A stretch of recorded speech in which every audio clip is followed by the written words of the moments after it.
Yes, yes, yes. We're going to do this. Okay. Tune in. Let's have a celebration. Yeah. Let's talk about it.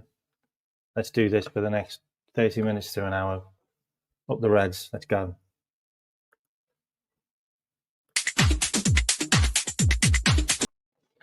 Evening. Champions, champions. Ole, ole, ole. Hope you like the t-shirt. I'm going to be wearing this at the parade. Hope you are all well. Hope you enjoyed the presentation and the celebrations. It's been absolutely amazing. Once again, just Liverpool, just being classy as always. You know, Crystal Palace coming to Liverpool, giving us a guard of honour. What do? We give them a guard of honour because they won their cup in their history. Just a classy club. It's the first time I've ever seen it done.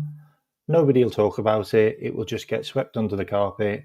None of the media will talk about it because it's Liverpool, but we noticed it and we did it.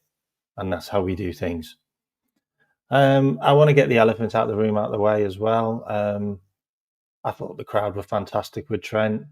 Like, I thought Slot was brilliant by bringing him on at half time. Kind of sneaked him on the pitch without anybody knowing. And he was really great when he came on, did a good job.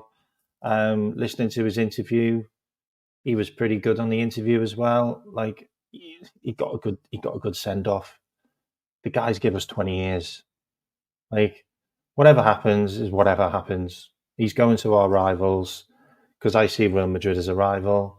I know a lot of people don't, but I see Real Madrid as a rival because the Champions League is a league and they're going to be in that league.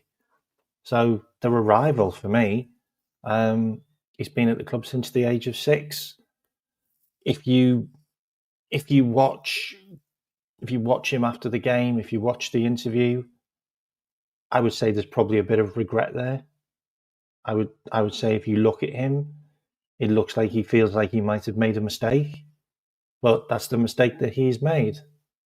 And we move on, and we've already replaced him with Jeremy Frimpong, who just looks like an absolute baller who's going to do an amazing job. So let's just roll with it. But it never marred the day. There was no booing. It was just classy. You know, Liverpool just do what they do. Like, the fans were incredible. I've never heard it so loud. Like, the players were brilliant. The game was the game. I'm so glad Mo Salah scored because now he equaled Alan Shearer and Andy Cole's record, but he's done it in fewer games. So he's out on his own. Don't think anyone's ever going to beat that record, if I'm completely honest. He's done it in a 38-game season, 47 GA in a 38-game season, when they did it in a 42-game season, which is just unbelievable. And if we had a better number 9 in Diaz and Nunes and Jota, then we probably would have scored another goal, and Mo would have had another assist, and he would have broken Thierry Henry's record. But it is what it is. I'm going to share my screen and show you some really cool stuff that I picked up today. You've probably seen a lot of this anyway, but I'm still going to show it because it's nice. Okay, 2 seconds.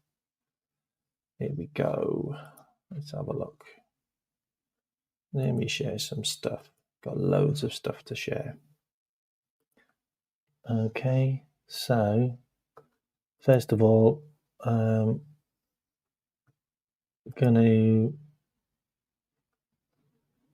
show some of the stuff from today. Okay, even though there's been loads of transfer stuff as well, but I'm going to show some of the stuff from today. Okay, so let's start with this. This one's interesting. This one was interesting that I seen today. So this was Harvey Elliott on his Instagram page. Memories for life. Thank you, Reds. Read into that how you want. I think he's gone. So I think that's going to be his league title with Liverpool, and then he moves on to another club. So I think, yeah, I actually watched that interview. It's quite interesting. Quite interesting what he talks about. It's also quite interesting what Stella talked about as well. In case you didn't know, Pond. I told everybody it was going to be 85 million. I told everyone it was going to be 85.4 million. I've been saying that number for the last, I don't know, a week. Been saying that number for the last week, that it's going to be 85 million. Like, everyone was talking about this 110 million job. No, it was always going to be 85 million. And in case you didn't know, Frimpong's only going to cost 6 million a year for 4 years. Like, in case you didn't know, he's getting paid off in 4 installments at 6 million a year. Like, honestly, we're getting some brilliant deal from by Leverkusen. So that's the Harvey Elliott stuff I wanted to show you. I thought this was quite iconic. Read into it how you will, but there's a lot of people that are talking about the similarities. There's a lot of people that are talking about the fact that Shankly was all about the family. It was all about the nucleus. It was all about the foundations. It was all about making Liverpool more of a motivated family club where, you know, friends looked after friends and that kind of stuff. And then when Paisley came in, Paisley made it more robotic, more about winning, more about, well, you're not good enough, you're gone. Like, cut the crap. Like that's what he was about. And it's really interesting if you listen to Arne Slot, like, at the end, because he did an interview with he's done an interview on LFC TV actually, and he's with Phil Thompson. And I can't play it because I'll get copywritten. But he's with Phil Thompson. Phil Thompson got introduced as someone who's won the league 7 times, and Arne Slot just went, "Wow!" And he basically said that like 7 times is a lot, but 2 times in 5 years is a good start. And it's the word "start" is what kind of pricked my ears up, because this is the start. This is the start of Arne Slot's tenure at Liverpool. And if you look at what we're doing in the transfer window already, and I'm going to go through some of the bits I've got, then this isn't even Arne Slot's team. And what was really interesting is Daniel Sturridge spoke to him after the game, basically said to him, you know, you don't need to tell me any of your tactics for next season, but are you planning on changing things? And he said, we have to change things. Like, you can't do the same thing over and over again. He goes, so we have to change things. And he goes, and for the last couple of games, I've been trying different things out for next year. So he's already thinking about what he's going to do differently next year. And they already had a meeting last week talking about next year. And he said that. He said, we had a meeting about the plans for next year. So he's already talking about what's going on next year. And this is what makes you the best club in the world. This is what makes you the best club in your country. This is what keeps you at the top. It's to be able to just purely focus on what's important. And what's important is winning. And that's what Paisley did.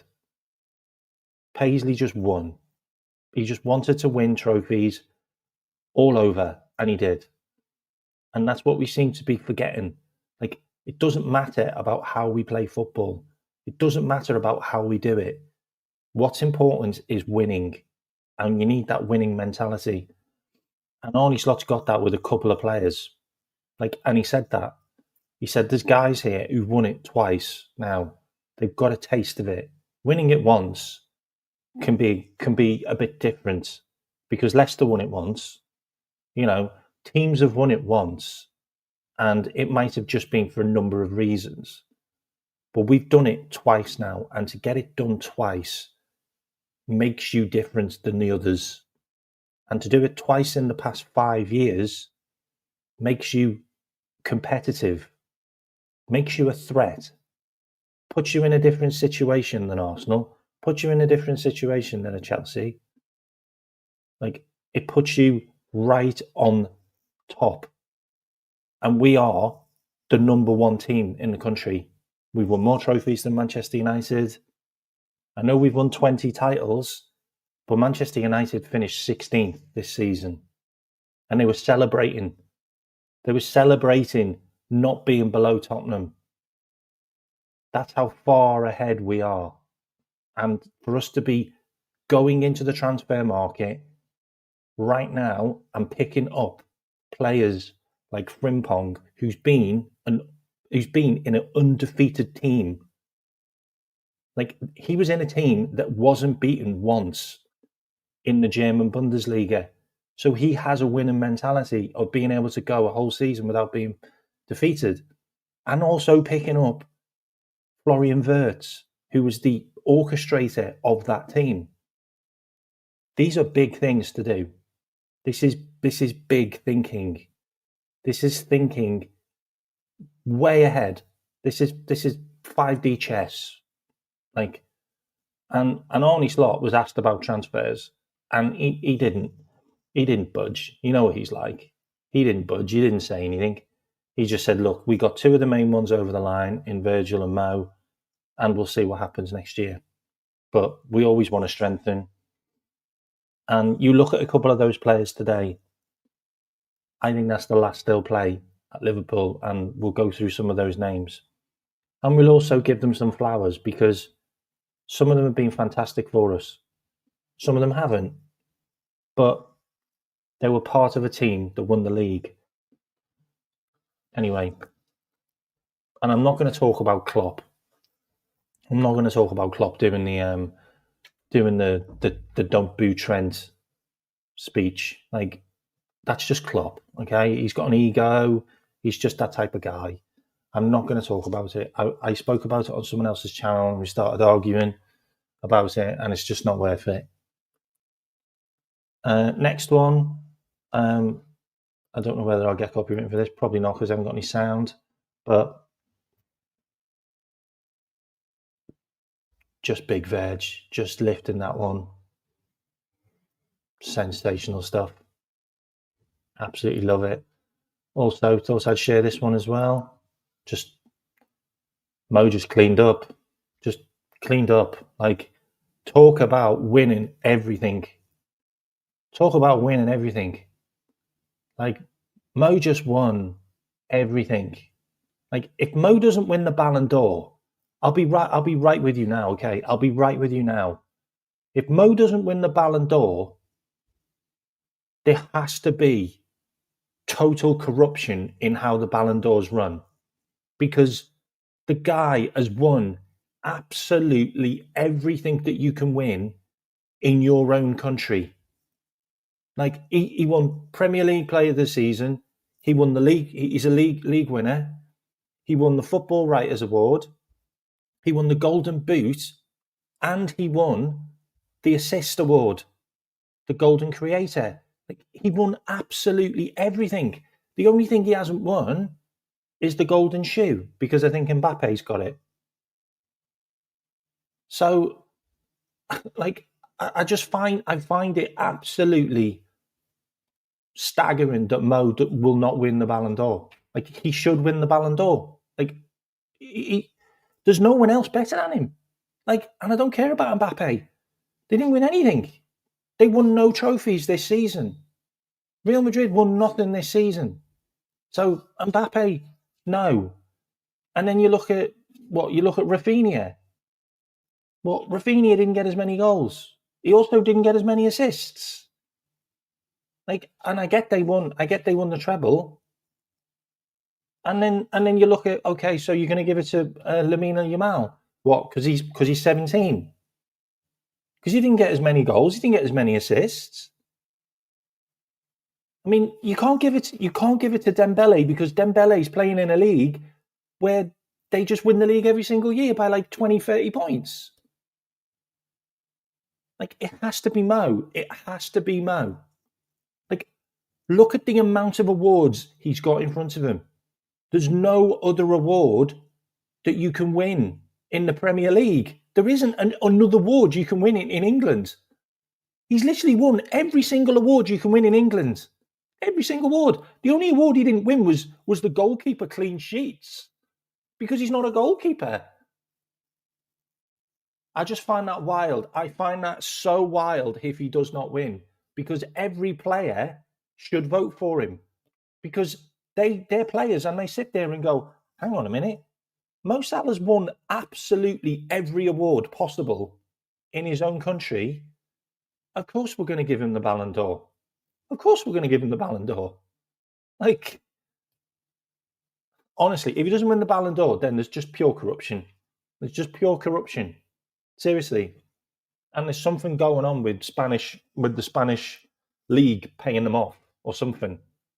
Because that's just bonkers. Because Mo should win he should win the Ballon d'Or, because he's won everything. Anyway, I'm done with that bit. I thought this was hilarious. Like, and you wonder why Alisson gets injured. Like, what the hell is Alisson doing? He's on top of the goal. Ali trying to give Mamadashvili half a season in goal next year. Like, oh my God, unbelievable! Ali sat on top of the goal, like crazy or what? I thought this was lovely as well. Like, if you haven't actually watched this video of them of the crowd singing "You'll Never Walk Alone," you should watch it. It'll make you cry. Like, it'll make you cry. It's absolutely spine tingling. And Virgil van Dijk's crying in it. Trent Alexander-Arnold's crying in it. I mean, Arne Slot was quite close to tears in it as well. It's pretty special. It's pretty special.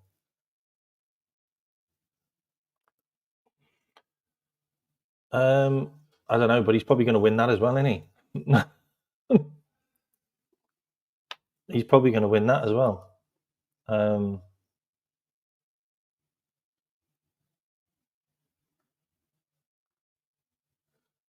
else are we going to show you? Oh, this one's nice, in case you haven't seen this one. So this is boyhood Liverpool starlets achieving their Premier League dreams.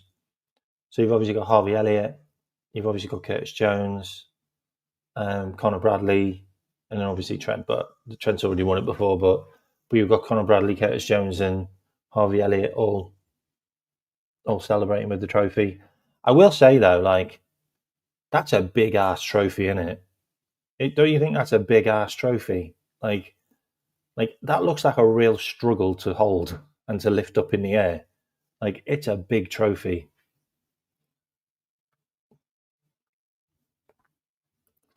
I thought this was nice as well.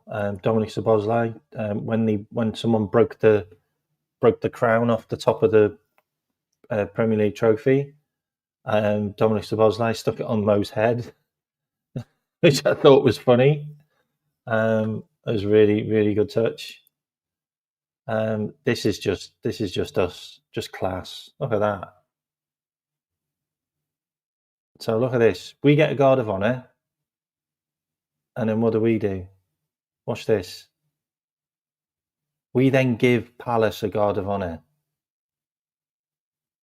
Like, we then give Palace a guard of honour because they won their first trophy in their entire history. Just class. Just a classy club. Like, everything about us. Like, you really have to just admire just how impeccable we are at doing things. Like, just a great football club. Like, just look at that stadium as well. Like you can all sit here and everyone can sit there and whinge about FSG out and this and that, and they don't do this and they don't do that. But my God, we built an absolute fortress under them. Like, they have funded a fortress. Like, we've got an unbelievable stand on both sides of the pitch. We've got incredible facilities. We've got an unbelievable training ground, which is better than Bayern Munich's, because Florian Wirtz's mum and dad have already said, we've got a better training ground than Bayern Munich. Like, you can just turn around and say what you want about them, but they paid 300 million for us. I get it, but they've given us so much. Like, I think we won 8 trophies under them. 8 major trophies under them since they've been with us. Trent's got 8 major trophies. Might actually be more major trophies with them, actually. It might actually be 10. But, like, they've just... Look, say what you want. Like, honestly, say what you want. Like, there's people who've been, like, FSG out for so long. Like, that's fine. That's absolutely fine. But the problem is, I just don't think it's FSG, lads. And I just don't think it's FSG. Because they backed Brendan. And then Klopp didn't want the money. Like, it just looks like Klopp just didn't want the money. It looks like Klopp just didn't want to sell players. And you don't sell players, you haven't got space to put players in. So why do you want to buy any? And that's what it just seems like. Seems like he just didn't want players. He wanted to work with the squad he had, and he was happy with what he had. And if we didn't get the number 1 target, then he'd just be like, okay, we'll just wait till next year. It just seems like that's what it was. Like, they needed a midfield, they bought a midfield. Like, you can't really sit there and go, oh, the money wasn't there. Well, we needed a new midfield, so they went and bought one. Like, they literally bought 4 midfielders. Like, they bought a World Cup winner. They bought Dominic Szoboszlai, who everyone wanted, but they didn't know he was available. They bought Ryan Gravenberch, who's just won Young Player of the Year, and rightly so. And also Endo, like, just because they needed an extra man. Like, so, like, say what you want, like, but seriously, like, I think we're onto something very, very special. And whether you like it or not, FSG have built it. Like they really built it. They've made us into a team where we very rarely get beat at home. Like, maybe once every year or 2 years. Like, we score a minimum of 2 goals at home pretty much every game. Like, we're competing in major honours every single year. Like, we have incredible income streams coming in through sponsorship. That's all FSG. That's what FSG have done. Like, we sell shirts all over the world. We sign amazing players. We have some fantastic merchandise. Like, it's all FSG. Like, it's what they're about. They're about running businesses the right way. And it looks like they've got the best man in charge in Edwards, and we can talk about Edwards as well because what's this news I've got on Edwards? I've got some news on Edwards actually. So Edwards has been offered an extraordinary amount of money to move to Saudi Arabia, according to Stefan Borson, who, if I'm completely honest, could actually be full of a lot of shit,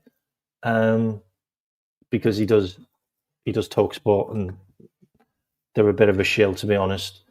And he seems to be a supporter of Manchester City, if I'm honest. So he could just be talking crap. But he said that they offered him 3 times as much as he earns at Liverpool, and he's turned them down. Like, it's the way it is. Like, I mean, 3rd biggest shirt seller. Wow.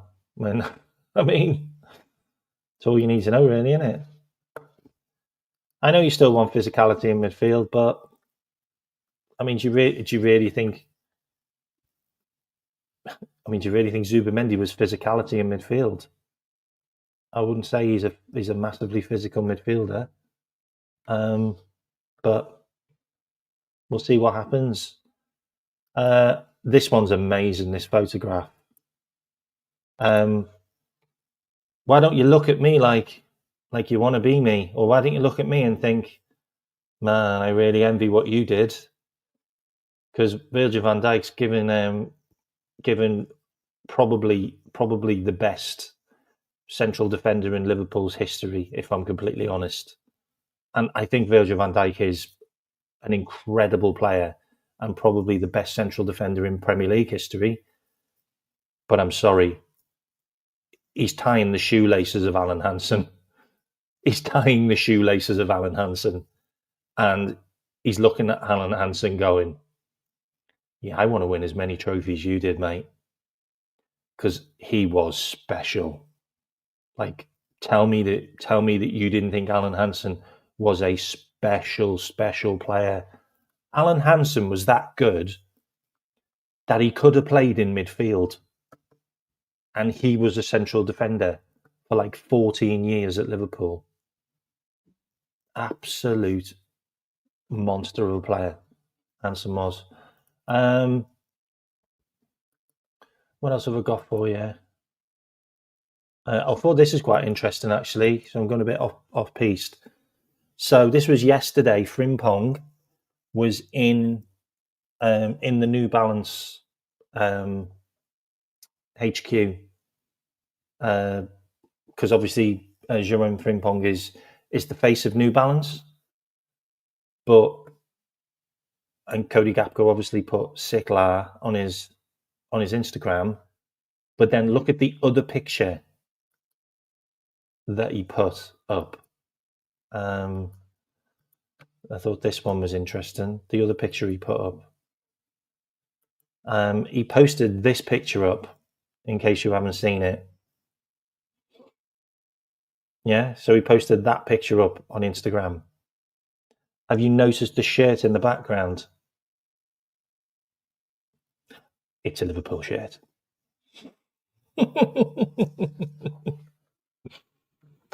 Oh yeah, that's a done deal. That is a done deal. I also wanted to show you this as well, because these are the 2 guys that we're about to get at Liverpool. And you talk about passion, and you talk about having the right characters at your club. Have you seen this picture, this video?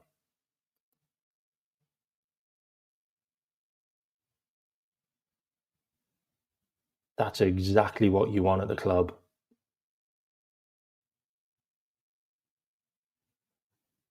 That's Frimpong and Wirtz on the bench, and their team's getting beat 3-0, and they're kicking off. But they can't do anything because they've come off the pitch. That's what you want. That is what you want. Oh, yeah. Phil Thompson. Phil Thompson was a monster as well. He was a monster as well. Phil Thompson. No doubt. What else have I got? So there's a couple of other things that I wanted to post up. So I wanted to kind of cover the Wirtz rejection of Bayern Munich, just to kind of clarify a couple of things. The fact that he's rejected Bayern Munich, that's done. Okay. So any stuff you say about, Bayern Munich, this, Bayern Munich, that, it's done. Okay. We're in talks now to do the transfer with maybe 2 players going in the opposite direction, and the fee being reduced to 85 million, which I always said it was going to be 85 million. But what was interesting is the conversation that that was had when he went to Bayern. The interesting thing is, Wirtz didn't feel comfortable with the position that he was going to play in and how they were going to play. Yeah, but Wirtz's dad still wanted him to join Bayern. Like that was never a case. That was never not the case. Like Wirtz's dad was always going to be the one which was pushing him towards Bayern Munich. Okay, Wirtz had cold feet about going to Bayern Munich. Okay, so that's a reason why. Yeah. Then there's this bit here, which I wanted to cover. Last November, when Leverkusen faced Liverpool at Anfield and lost 4-0, according to people close to the player, Wirtz was extremely impressed by the atmosphere, the environment, and the club itself. Far more, he was impressed by his visits in far more. Let me say that again. Far more than he was impressed by his visits to Munich, where, unlike Liverpool, the environment and the players were familiar to him, although his father Hans had preferred a move to Bayern at one point. His dad was pushing him to Munich. He wasn't keen on the move. There's also something else interesting that happened, which you might not know about, is Liverpool allowed Bayer Leverkusen to train at AXA the following day, like the day after the game that they lost. So they did their training at our AXA ground. And Frimpong and Wirtz got a tour from our players because they knew them. Like, I don't know whether Frimpong did, but I don't know whether Wirtz did, but I know Frimpong did.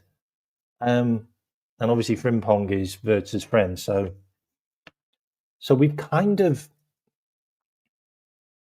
like believe it or not, or whether you want to believe it or not, but it really does feel like the fact that Xabi Alonso was Bayer Leverkusen's manager has really helped us get this player because he was a Liverpool player and he was still playing for Liverpool Legends, and he's got so many connections to Liverpool still. We gave him special treatment.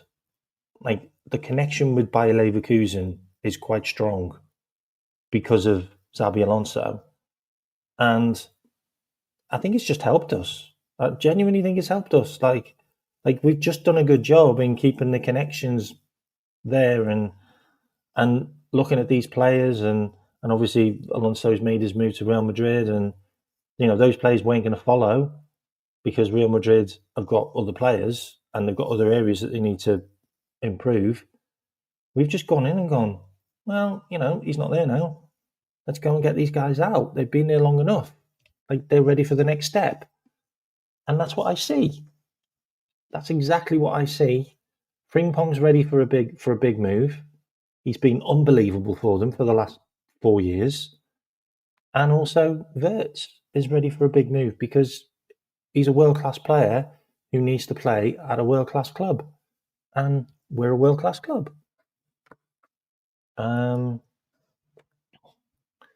Just in case you haven't seen the match program, that was it. It also pulls out as well into champions, and it's got the major honours on it, which I think is really classy. Obviously, Mo won the Football Writers Award, looking really classy, and he also came off his private jet, or whether he hired a private jet, I don't know, but he flew in from a jet. This was also an interesting article as well, which actually piqued my attention because he did this with Sports Illustrated a couple of months ago, which I've told you about. So when he interviewed, it was when I moved to Cologne to Leverkusen, I didn't think about my salary for a second. I just thought about what was best for my career. I don't even think about money. I have my bank account. I don't even think about money I have in my bank account. Sporting perspective is more important to me than the money. These are the people you need. These are the players that you want. You want players that are purely focused on winning, on achieving, not how much money you can have, not how many flash cars you can drive. They have an entire life to do that. They've got such a short career as a footballer. It's all about winning mentality and getting a guy that wants to win trophies. And I mean, we can't be getting anyone better, if you ask me. I also wanted to show you this as well. So we talked about having someone that can relieve the pressure from Mo Salah. If you just look at the numbers that Verts produces, let me just zoom in. Let me just zoom in on this. Okay, can you see that? Yeah. Okay. So let's just look at these numbers. Mo Salah's 32. Florian Wirtz is 22. Just turned 22. His progressive carries are more than Mo's. His dribbles are more than Mo's. He gets less non-penalty goals. Yeah, so he doesn't take as many penalties as Mo. He gets just as many as assists, and Mo's already breaking assist records. He's got more key passes. He's got more attacking actions, and he's played less minutes. 1,000 less minutes. Let that sink in. 1,000 less minutes. Absolutely mind-boggling how good this player is. So look at the blue as that overlays over Mo. It's quite frightening. Like, he's a different player to Diaz and he's a different player to Cody. He just is. It's quite frightening. Like, I'll be honest, I'm really quite frightened by how good this guy could be. I also wanted to show you this as well, because this one blew my bloody socks off, actually. Where is it? 2 seconds. I wanted to show you this. Where is it? Just bear with me. I've got the article up here. Okay, this is it. Okay. Right, okay. So we talk about players being at the top of their game. Yeah, we talk about players just being at the top of their game. Florian Wirtz is on another graph. Like, there isn't a better player who can dribble and can progressively carry the ball with his feet than him. Like everybody talks about Doué or Musiala or Kulusevski or Cole Palmer. This guy is in the far corner on his own. No one near him. No one near him. Like, he's that good. Like, he's just that good. Like, madness. Absolute madness. He's a unicorn. He's a unicorn. You're not wrong. You're not wrong. Like, he's like, he is just generational. Like, oh, I mean, he's going to be a star. I mean, he already is a star. Like, he's already got better numbers than Kevin De Bruyne had at his age. And then Kevin De Bruyne came to the Premier League like 2 years later when he was like 23, 24. Like, Wirtz is in the Premier League when he's just turned 22. Like, I honestly, I have no idea what he can do. Like, he could do better than Kevin De Bruyne in the Premier League because he's in the Premier League earlier. And he could actually do better numbers than him. Like, can you imagine Vert staying in the Premier League for like the next 10 years? Like, he's only going to be 32. Like, like honestly, like it's mind blowing. Oh, big up. I can't even say your name. Was it Deirdre Drake? Big up, Deirdre Drake. Thanks for having you on the show. 100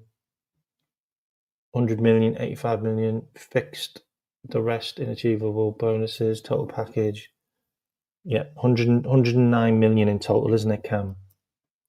And he's also the contract is also £325,000 a week, I believe.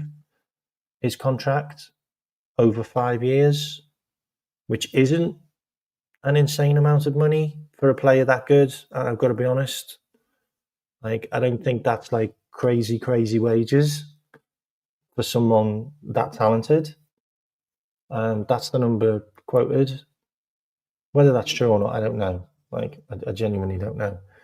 So, just going to close a couple of screens down, and then I'm going to cover off a few more bits, especially transfers. That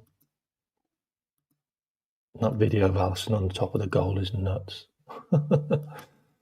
Let me just close a couple of things down. Oh, this one's interesting as well. Just in case you think that's Wirtz and Lamine Yamal. I mean, Lamine Yamal is like proper generational. Like, we all see this. We all see someone very special in Lamine Yamal, but Wirtz overlays right on top of him. So we may well have just got an older version of Lamine Yamal. I'm just saying. We might have just got our own Lamine Yamal, which I thought was interesting. What else have I got for you? I'm just closing a few screens down. 2 seconds.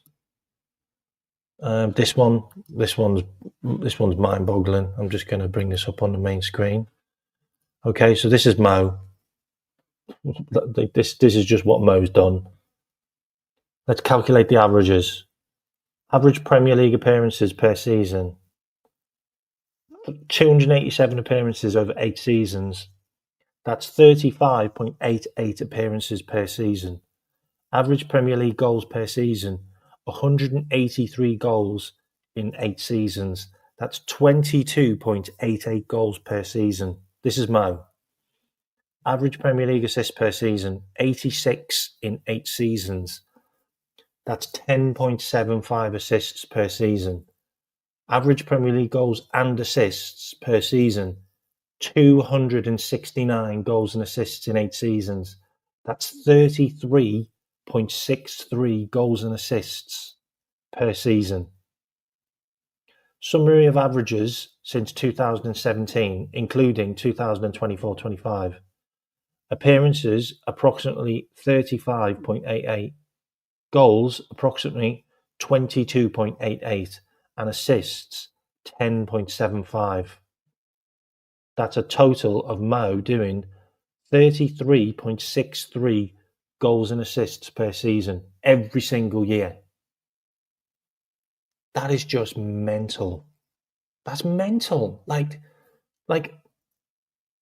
he's done a season this year where he's done 47 goals and assists, yeah, in a 38 game season. If you just break it down over the whole time he's done 33.63 a year. Like, that is that's mind-boggling. Like, this is the hardest league in the world. It's the hardest league in the world. Like, Like, you can sit here and talk about, like, oh, well, Ronaldo did this and Messi did that and Neymar done this and Lewandowski's done that. None of them have done it in the Premier League consistently for 8 years. None of them. It's the hardest league in the world, where the most money gets spent. It's where all the best players go. It's just a fact. And we don't have a winter break, which means they carry on playing. Mo's in a world of his own. Mo's in a world of his own. I think when Mo retires, I think he'll be the greatest Premier League player ever. I'm going to say it now. If Mo carries on for another 2 years and then maybe continues for another 2 more, I think Mo might end up being the greatest Premier League player ever. I'm saying it right now.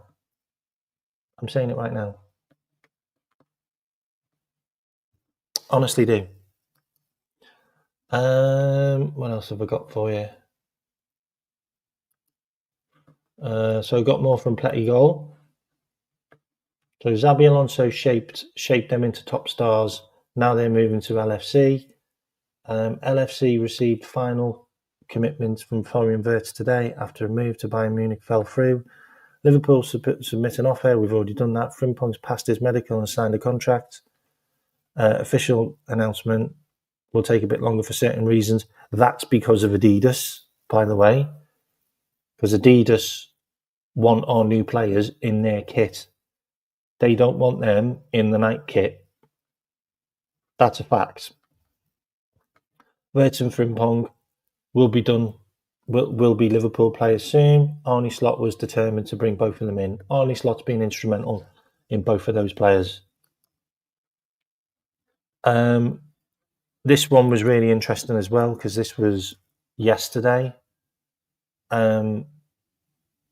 Club-to-club talks already underway. The stuff about like if you're hearing stuff about Wirtz like not being done, it's done. Okay, already underway as revealed earlier. LFC are confident to get the deal. Look who replied to Fabrizio Romano with a handshake emoji. Yeah, that was Plettenberg. It's done. I've got more news on Kerkez, by the way. I've got more news on Kerkez. Okay, what else have I got for you? I've got loads of stuff for you. 2 seconds. So we'll close the Lamal stuff. We'll close the Salah stuff. We'll close that. We can bring this up as well. I thought this one was quite interesting. This was in the build today. In case you can't read that. It says Joe Bellingham, younger brother of Jude Bellingham, is attracting interest from Liverpool, Chelsea and Borussia Dortmund, according to the build. A transfer fee of around 40 million euros is ready to be submitted by Borussia Dortmund, but Liverpool could action on that. Joe Bellingham could be the guy that can be backup to Gravenberch. If you haven't watched Joe Bellingham play, he's a really good player. Like, really good player. Just another link that's come out. I also want to show you this one as well because, like, I'm not saying I know. Like I know people that are close to this one because I don't. But I've heard a lot that Victor Gyökeres is Liverpool bound. I've heard quite a lot that Liverpool are trying to take Gyökeres off Arsenal, and that's why they've gone for Sesko. That's why they're going for Sesko, because Gyökeres is Liverpool bound. Like, I'm not gonna say he is, but there's a lot of rumours saying that Gyökeres is Liverpool bound. And Fabrizio Romano said today that he's played his last game and he's available for 55 million euros, which is like just over 40 million. Like, I mean, let's be completely honest. Yeah, the guy's going to win. The guy could win golden. The guy would have won Golden Shoe, by the way, if they were allowed to get the amount of points, because they're a Portuguese team, so their points don't count as much. But the guy scores an obscene amount of goals, and so you're up for Gyökeres. Like, there's a lot of people that don't rate him, but he's a massive scorer of goals. And if we can't get Isak, and if we can't get Alvarez, then the next guy probably is Gyökeres. Like I want Osimhen. But a lot of people aren't talking about Osimhen, and we're not talking about Osimhen. So maybe the Osimhen ship has sailed. I don't know.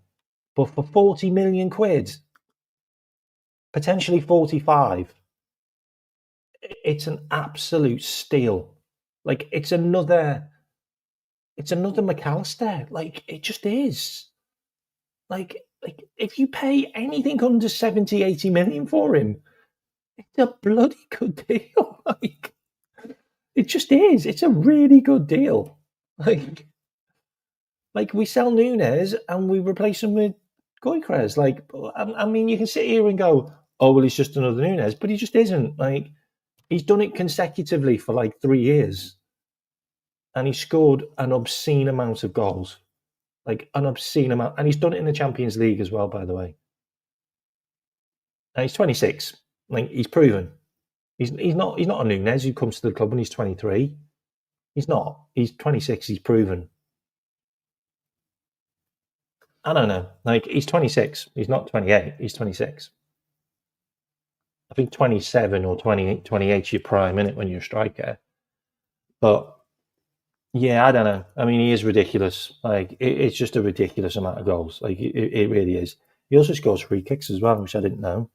But yeah, I've heard from a number of people now that we are full pelt Gyökeres, because Newcastle somehow lost today and still got Champions League. I don't really know how that works out, but they managed to get Champions League. So I think the Osimhen ship has sailed. Like, I don't think we're going to be able to squeeze him out of the club. But if you're going for another guy, and you're going for someone who's relatively cheap, let's be fair, like, then you go and get him. Like, everything points at him. I'm going to do a little stat thing on him as well in a sec. So this is Fabrizio Romano.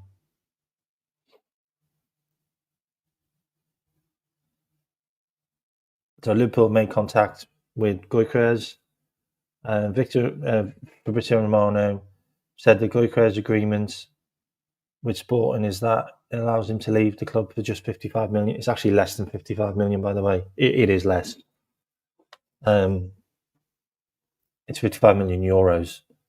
At that price tag, we are not surprised Liverpool are interested in the 26-year-old. For 55 million, Liverpool could actually make a profit by selling Nunes. The club rejected 70 million offer for Nunes back in January. He scored 53 goals in 51 matches. He's got 124 goal contributions in 101 games. The guy is an absolute machine. Like, whether you like it or not, like, and he's also a winner, by the way. Like, they've won multiple titles with him in the team, and multiple cups. Multiple titles and multiple cups. Like, if we get him, I'm fine. Honestly, I'm fine. I'm fine. Like, we get him, I'm fine. Like, you think it's game over if we get him? I like, just go and get him. Like, just get a number 9, because today we've seen how badly we need a number 9. Like, how badly we need a number 9, because those three are just dreadful. they're just dreadful. Jota at the post.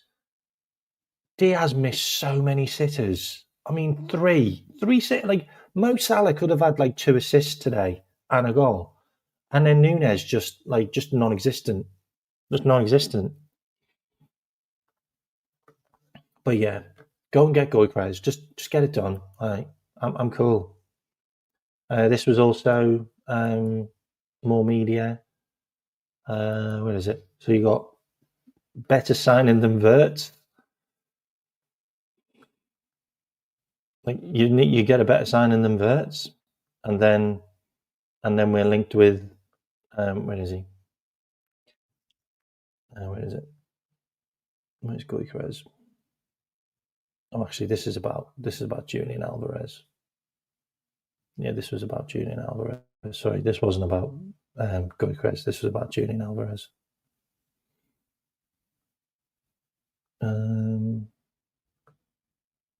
Actually, I don't know why I brought this one up. Oh, it's this one. Sorry, it was this one. Yeah, so these are Gyökeres's numbers.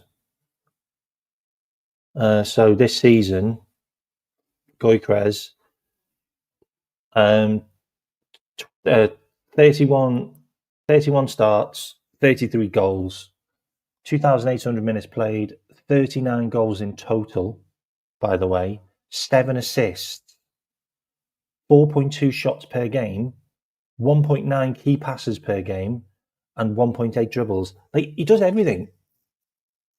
He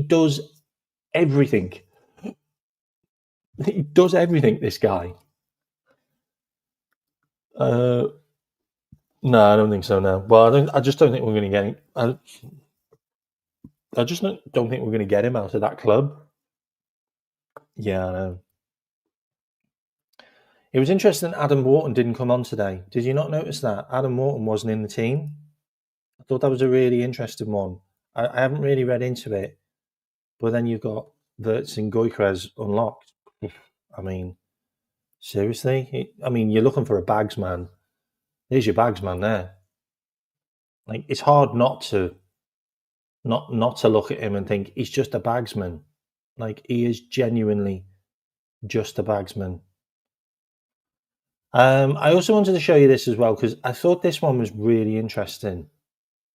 So there's a lot of links to Ethan Nwaneri from Arsenal. So it's understanding that Liverpool are likely to allow Harvey Elliott to leave. And Ethan Nwaneri is yet to extend a contract, which means he's going to be available on a pro contract. And Liverpool and Manchester City are sniffing around him, basically. And we see him as another Harvey Elliott that we can go and get him relatively cheap and bring him into the team. That's one that's getting looked at. I don't know how true that is, if I'm completely honest. This is the Gyökeres stuff. There's new Gyökeres stuff. Actually, I wanted to show you this. Where is it? This was the Gyökeres stuff. This one. Sorry. Yes, I wanted to show you the Fabrizio Romano tweet. Let me get rid of that. Let me get rid of that. Let me get rid of that. Let me get rid of that. Let me get rid of that. Let me get rid of that. What's on that? Yeah, get rid of that. I want to show you that actually, but I might get banned for that, so I'm not sure. Yeah, so you got this Fabrizio Romano tweet, which is understand negotiations between Liverpool and Bournemouth are underway. Liverpool remain favourites. Hungarian left back, as talks continue, could be done soon. Gyökeres remains very keen on the move. Personal terms are not an issue, so that's done. For me, I think that's done. Like, I genuinely think that's done. I think Gyökeres is sorted, done and dusted. We're just waiting for here we go. Also, this was an interesting one, which came up. So Kirkes was interviewed after the game. On Instagram. Kirkes posted the following statements. I'll just bring it up on Instagram. It's easier that way. So Kirkes brought up 38 games started. 38 games started. We finished the job. I'll read it all out. We finished the job and broke the record. Thanks to the fans and everyone for support. Thanks to the gaffer for trusting me to start all 38 games, and special thanks to the one above for keeping me safe and healthy. And of course, nothing would be possible without my family. I don't know what will happen next week, but Cherry's family, thank you. And then Dave O'Cop wrote that. Can you see that? Dave O'Cop wrote that 4 hours later. See you soon.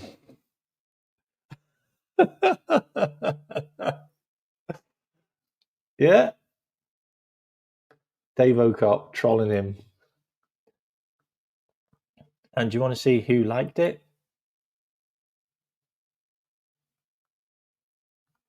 Where is he? Anyway, basically, Kirkes liked it.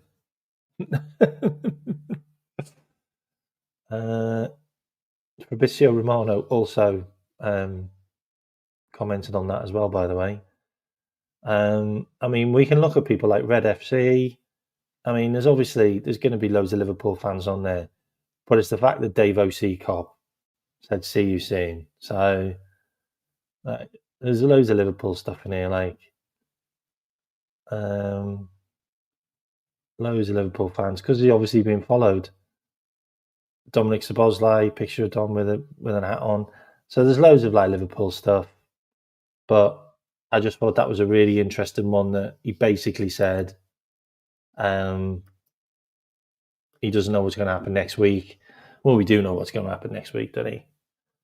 David Ornstein also said on NBC, where is it? Speaking on NBC Sports, he said, I think we could see that ramp up in the coming days. As such, it feels as though we're on the brink of the move being confirmed. No other club's in a position to turn the Hungarians' head. The only sticking point might be the players' wage demands and the specific transfer that Bournemouth will be demanding in order to sanction a move. But Liverpool fans ought to at least be feeling somewhat confident moving forward, with an update likely to happen any day now, and all signs are suggesting that it'll be a positive one. That's from David Ornstein, okay? So that's done. Frimpong, Kirkes, and Wirtz, all done. All right? Nothing to worry about. Also, this was interesting as well. Where is it? Billy Hogan. With the season over now, all focus will be on new signings, with Liverpool set to secure Florian Wirtz's signature for a club record fee, having also reached an agreement with Bayer Leverkusen. And Liverpool CEO Billy Hogan has now shared what he knows about the Reds making a slew of new signings in the summer. Speaking on Sky Sports after Liverpool's draw, the Anfield official was coy over saying too much about new signings in the coming day, with Hogan saying, when we have something to say, we'll say it. Hopefully we'll have things to say, but until then, we won't be giving anything away.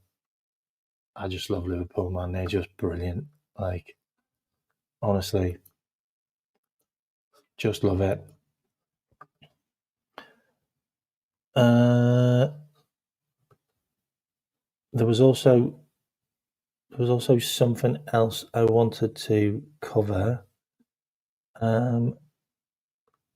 So I'm just going to go on full screen for a sec. So there's something else I want to cover. Mo Salah said something about new signings, which I just want to get the actual words that he said.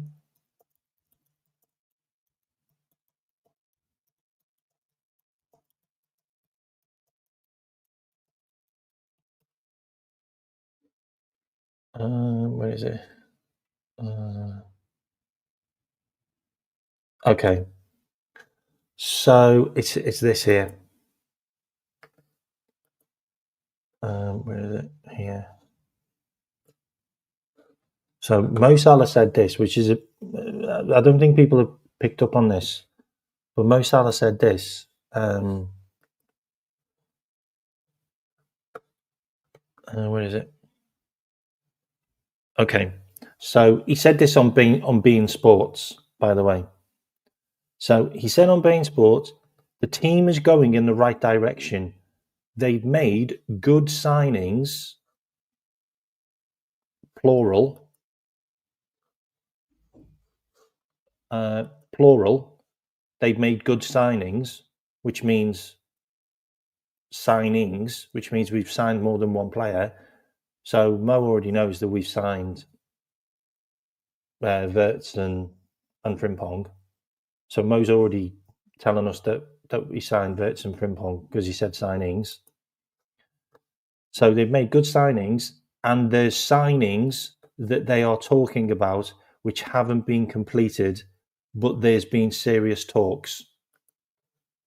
Okay, so read into it like I do.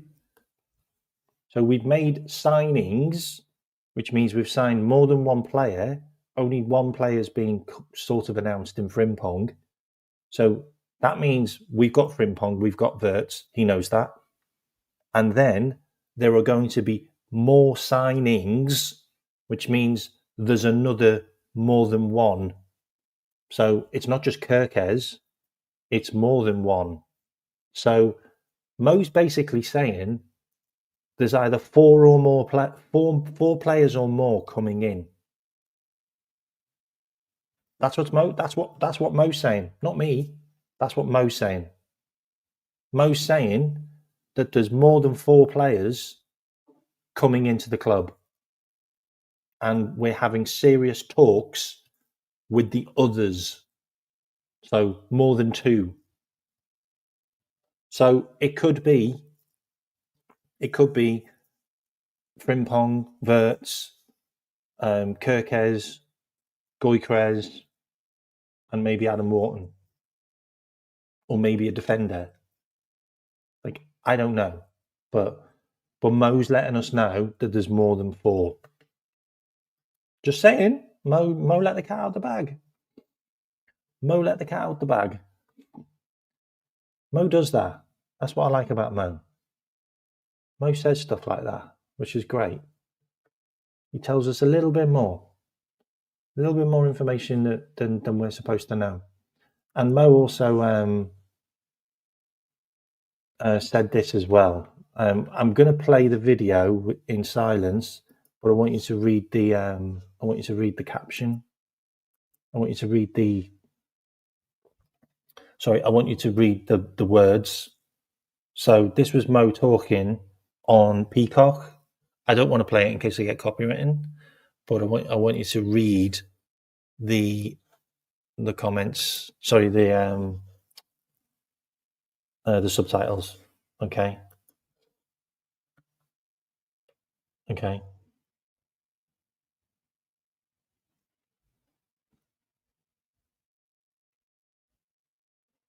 Of course, new manager came in at the start of the season. When did you start to think as an individual or a group of players there's something special is happening? Definitely not at the start of pre-season, because he talked to players and it was like, what happened today? Like, what happened today? And he knows he's very honest, and what he asks him what he wants. And is it good for everybody when you know exactly what the manager really wants? So what Mo said, this doesn't come up on here, but what Mo basically said is, in pre-season, Arne Slot was an absolute hard case. Like, he made them work so hard, and they were like, Jesus Christ, this guy is ridiculous. Like, he's working me so hard. And he was literally telling people, what are you doing? Like, you're rubbish. Like, you want to be doing this. Like, you want to be working harder. Like, and he wasn't giving them any slack. Like, he was literally grilling them from day one. And Mo said, like, when he first came in, he was like, who's this guy? He's an absolute hard ass. And he was. And look what it's got us. Look what it got us. It got us the title. That attitude spread to the players, and the players just never let up. Never let up. 100%, 150% every game. And you can tell how hard the Premier League is, because all you have to do is drop off like 2%, 5%, and we've lost 2 games and drew 2 games at the end of the season. Because, yeah, we did just take our foot off the gas because we'd won the league. There was nothing to play for. Like, everyone can sit there and talk about, oh, you didn't get that many points and blah, blah, blah, and we got beat by Brighton and we got beat by Palace. There was absolutely nothing to play for anymore. Like, how do you motivate yourself? How do you motivate yourself to win a football match when it doesn't matter if you win or lose? Because you've already won the league. Like, you've already won the league. Like, there's nothing to get out of bed for anymore. So it's really interesting, like, the whole attitude on it. But yeah, he was an absolute hard ass in the pre-season, and Mo said it. You should watch the interview. It's on Peacock. He was pretty like no nonsense, and it's really interesting as well because he obviously spoke about Trent and said, yeah, Trent's lazy in training. Like, Trent didn't do enough. Like Slot called it out. Like, and he also called out Darwin Núñez. Like, doesn't do enough in training. I thought what was really funny as well is the biggest cheer that the crowd made when the trophy got like picked up by individual players was when Chiesa picked the trophy up. That made me laugh. Like, that just made me laugh. There's also something that's coming out on LFC TV, which I'm going to show you. What is it? When? I can't wait. I can't wait for this to come out.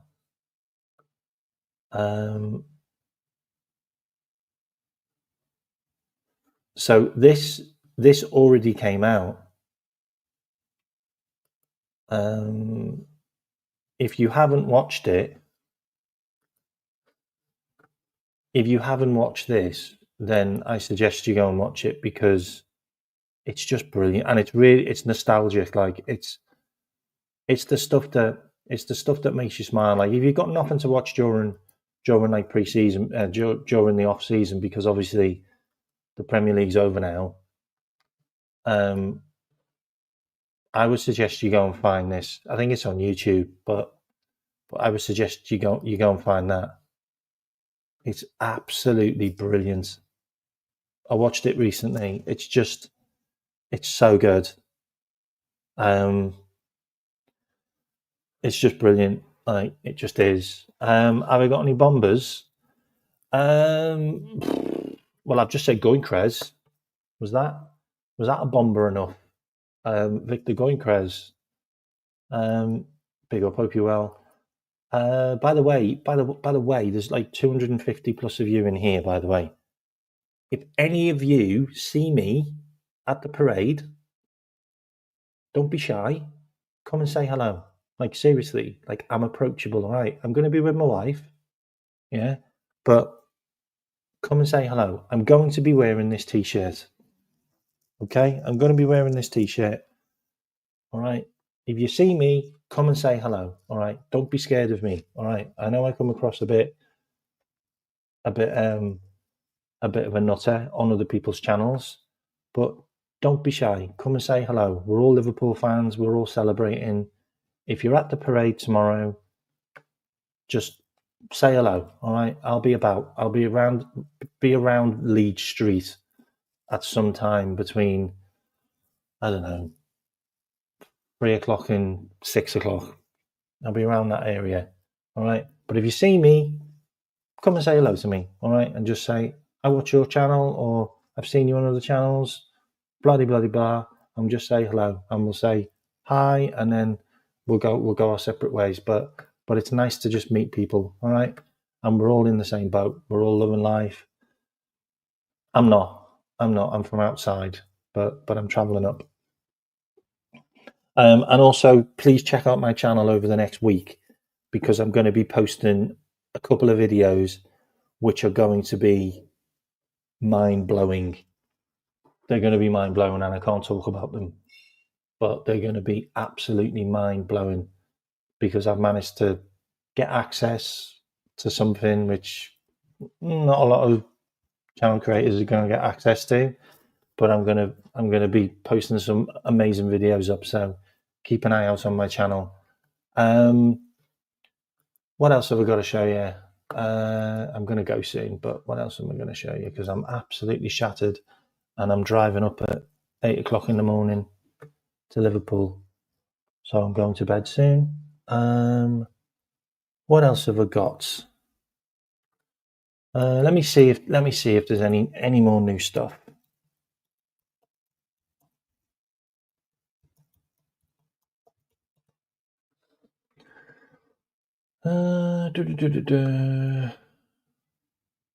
So negotiations took place on Sunday, and everything was confirmed with Leverkusen. So that's a done deal.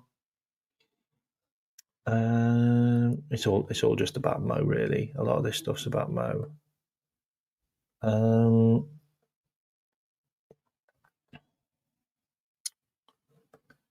I can't find any more interesting stuff right now.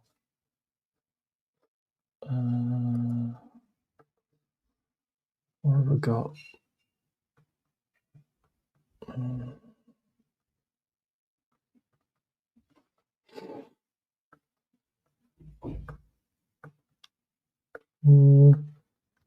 Yeah, it's all about Gyökeres. All about Gyökeres right now. Let me see if there's anything about Canate, because I know we're talking to Canate, but I think it's in the next 2 weeks. Yeah, contract talks in the next 2 weeks. Virgil van Dijk makes bold Ibrahima Canate declaration. Oh, hang on, what's happened here?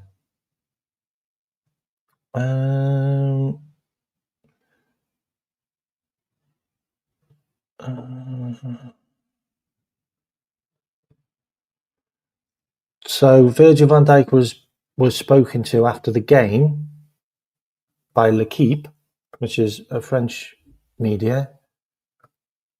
Ibu is a good friend and an excellent defender, Virgil van Dijk said. He's fast, strong, and he wants to become a leader. He's getting there because he's improving. I think he's had his best season since he arrived.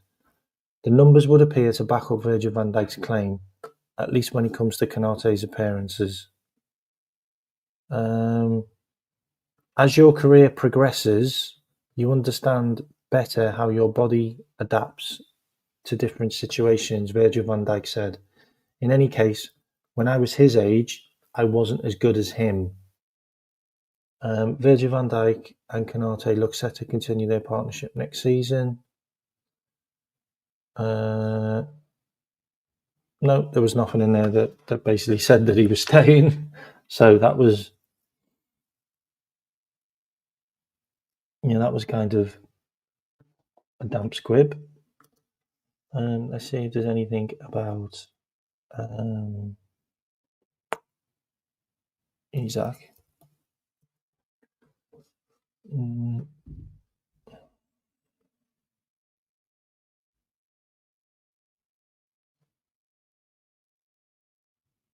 No.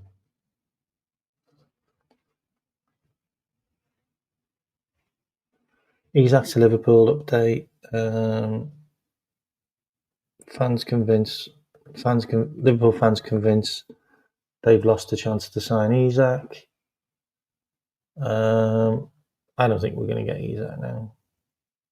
I don't think we're going to get him now. It'd be interesting to see what it says about Gyökeres.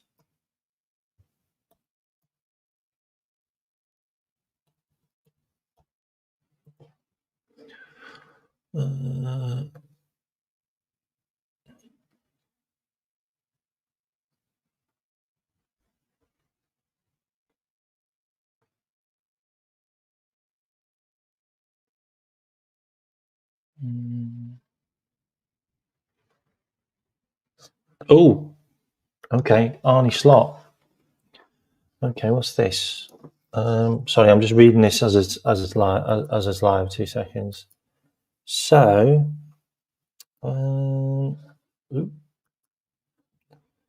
okay, so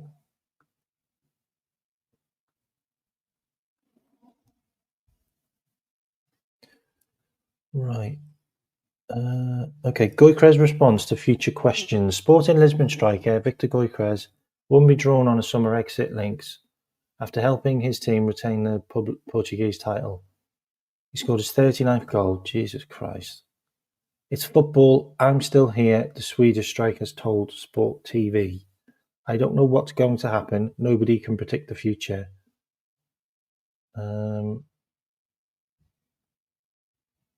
So there was a chance of him going to Manchester United if they got Champions League, but now he's not. Arne Slot has indicated Liverpool will be busier in the summer window than last. Well, we can't be any less busier. I think we can find 1 or 2 extra weapons that the team doesn't have, Slot said, maybe by using the transfer market. That is what we are trying to achieve. That will make us stronger. That is what we need because we saw Manchester City spending 200 million in the transfer window. All of them will. Oh, that was interesting. Hearing him say that he wants to spend at least 200 million. I mean, he is a weapon, isn't he? He's an absolute weapon. Actually, should we look at Goycres as numbers before I go?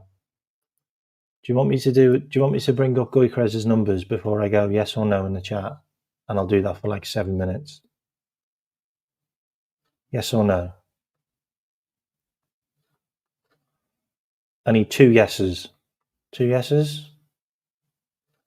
C. Okay, I say that's a yes then. Okay, let's have a look at Goycres' numbers. FB ref Goycres. Okay, here he is. Should we look at a player comparison against another player? Okay, let's have a look at him compared to Isak. Or should we look at Alvarez? No, we'll look at Isak. Actually, we'll look at Alvarez as well. So we'll look at Alvarez. Alvarez. Okay, we'll look at Alvarez as well. And we'll look at Osimhen as well, just so we've got one. Just so we've got all 4 there, okay? Let's get results. Okay, so I'm going to share my tab. Here we go. Oh crap, my head's in the way. Let me move my head out of the way. Okay, so these are the 4 that we just put in. So we've got Goycres this season, 66 starts.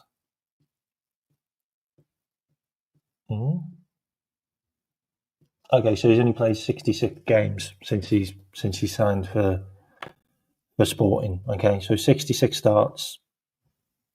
Yeah, from 23-24 onwards, this is. Okay, the others are career. I don't know why. Maybe they don't do stats that long. But 66 games, 63 starts, 68 goals, 17 assists. Freaking hell, man, this guy, man. Absolute mental. It's pretty much a goal a game. He's averaging over a goal a game. Like, really? Like, 0.63 goals a game for Isak, 0.58 for Alvarez, 0.69 for Osimhen. Like, I'd say, you know what? I'm gonna throw another player into the mix. I'm just gonna put him in there. Okay. I'm going to put Salah in there now because I just think those numbers are mental. I'm also going to put Haaland. I'm going to put Harry Kane, and Haaland in there because I actually think his numbers are probably closer to theirs. Now that we look at it, okay. So let's have a look at his numbers. So these are next to Salah, Kane, and Haaland. Look at the goals. 0.62 Salah, 0.74 Kane, 0.97. He's got a better goal ratio than Haaland. Fucking hell, man. Seriously? Like, geez. Wow. I mean, he does play in a worse league. Like, I do get that, but you see, you play against, like, Haaland played in pretty poor leagues. Salah played in a couple of poor leagues. Like, Kane has been a bagsman in the Prem consistently. Like, so is Salah, by the way, but Salah's also played in Italy and also Austria. So I'm just looking at the numbers. Like, he's had 236 shots. He's got 50% shot on target ratio. A shot on target ratio is better than Haaland as well. Like, you need a guy who just puts the ball in the back of the net. Like, you need a guy who just puts the ball in the back of the net. Well, I mean, there's your guy. Here's your guy who just puts the ball in the back of the net. Like, let's just take him out, take everyone else out, yeah, and just look at him on his own. Okay, let's just look at him on his own. Okay, so we're going to look at Gyökeres just by himself. So let's just pick him up. Look at him by himself. Here he is, 26, 6'1". He's actually 27 soon, by the way. So he's, oh my God, look how green that is. Jesus. Can you see how green that is? Wow. No, they are mad. That's just mad numbers. That's a lot of green. Good at passing, good at pass completion, good at progressive carries, good at take-ons, good at loads of touches in the penalty area, loads of progressive passes. You know, not too bad on interceptions, blocks, and clearances, and aerials, considering you're a striker. Have a look at all competitions because I think we need to look at Champions League as well. Makes a difference. Okay, so where are we going to pick him up? Where are we going to start him off from? Like, how far back are we going to go to make it like, well, this is really what we want to be judging him on? Do we want to be judging him on Coventry City because he was in the Championship? Like, do we want to judge him on his seasons there because he did 45 games, 17 goals when he was 22, 23. He did 46 games, 21 goals. Yeah. And then he moved to Sporting and did 33 games, 29 goals. But the interesting one is he also got 5 goals in 9 games in the Europa League. So he's doing it European-wise. And he also got 6 goals in 8 games in the Champions League the following season. So he's kind of, for me, the data really sits with me that he's not going to be a Núñez. He's not going to be a Núñez. You want me to bring up Núñez's numbers? Okay, I can do that in a sec. But he got 43 goals in 113 games for Coventry. Nothing to be sniffed at. And then he got 79 goals in 83 games for Sporting, who've won multiple titles and multiple cups. And he got 12 goals in 26 games for Brighton. So he wasn't shit for Brighton either, by the way. Like, he scored at every club, by the way, like bags of goals. 13 goals in 37 games for Brunn and Arne, wherever they are in Sweden, but he was a kid. And then he also scored 7 goals in 28 games for St. Pauli. And he played 12 games for Swansea and got a goal, but he probably got injured. But let's have a look at Nunes. I see what you're saying. Let's look at Nunes. Okay, Nunes.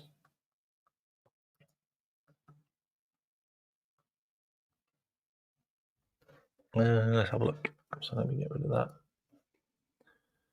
Okay, so he's obviously played for Liverpool for a bit. So we want to just look at Benfica, don't we? We don't want to look at Liverpool.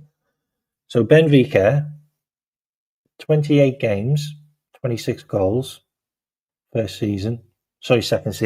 First season, 29 games, 6 goals. I mean, the data's not there. And then you got La Liga too. That's La Liga 2, by the way. It's not even La Liga 1, La Liga 2. 30 games, 16 goals. And then you're going back to Uruguay where he did nothing. He did nothing in Uruguay. Penarol, he did nothing. I mean, he's never been an assist guy. Nunes, never been an assist guy. But he's never been a prolific goal scorer, apart from that one season at Benfica. And then we decided we're going to spend 84 million on you. He's one of the worst transfers I've ever... Him and Diaz are quite possibly the 2 worst transfers I've ever seen Liverpool sign for the amount of money. The only thing with Diaz is Diaz didn't cost as much, but Nunes has got to be one of the worst. He just has. It's just awful. Absolutely awful. He had one decent season, but was it that good? Like, seriously, was it that good? He got 11 goals in 36 games. Like, really? Is that good? Like McAllister got 6 this season, and supposedly I got 7. Like, and in midfielders, like, is it that good? Is it that good? I don't think it is. I just don't think it is. 142 games, 40 goals. That's not good enough. Sorry, it's not good enough for the amount of chances that you have. It's not good enough for me. It's just not. I think he's a massive upgrade. I really do. I'm starting to think that if we do get Gyökeres, that's not a bad signing. It's not a bad signing. It's much better than Sesko. Sesko's another Nunes for me, and that could be the reason why Arsenal are now pivoting towards Sesko and Rodrigo.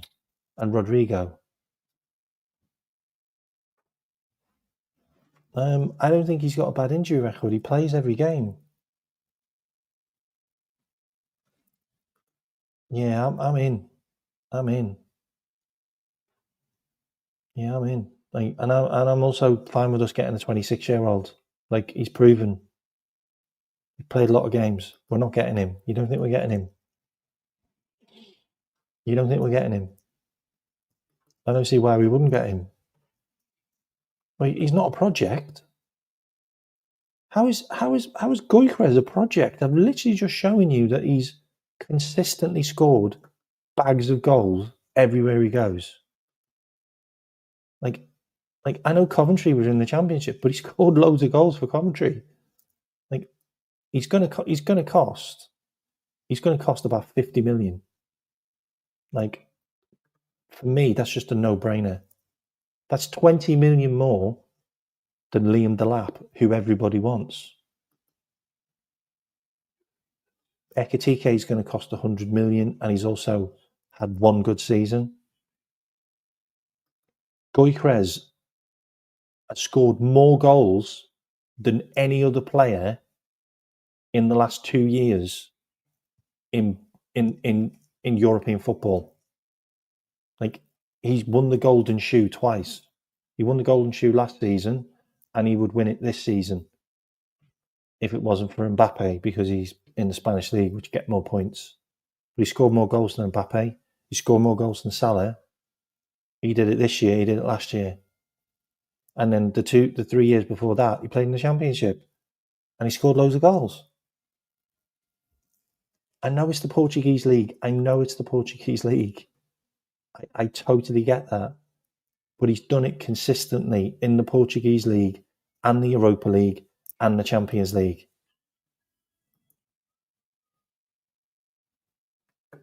Okay, let's write him off then. Okay, but anyway, I've just shown you the numbers. I think that would be an interesting signing. I also think that's a signing we could get done really quickly. I think we could get that signing done really quickly. If he's got a release clause, then we could just go and get it done. I know we're heavily linked with Alvarez, but I don't think we can get Alvarez. I'm not convinced we can get Alvarez. He's also scored loads of goals in England. You're absolutely right. So he physically can do that. You're right. That's another really good point. Anyway, look, you want players that have like played in Italy and other places. I get it. This guy's played in the Championship, which is a tough league, by the way. And he's also played for Brighton as well in the Premier League and scored goals. So I just think that's a good price. He's a bagsman. Like, say it how it is. He's an absolute bagsman. Anyway, 200 of you in here. Hit the like, subscribe, leave me a comment, and if you're at the parade, say hello. I will see you later, everyone. Take care. We're the winners 20 times. Milk it, rub it in, enjoy, have a wonderful time, celebrate as much as you can, and I hope you get to see the bus. I will catch you all later. Championes, ole, ole, ole.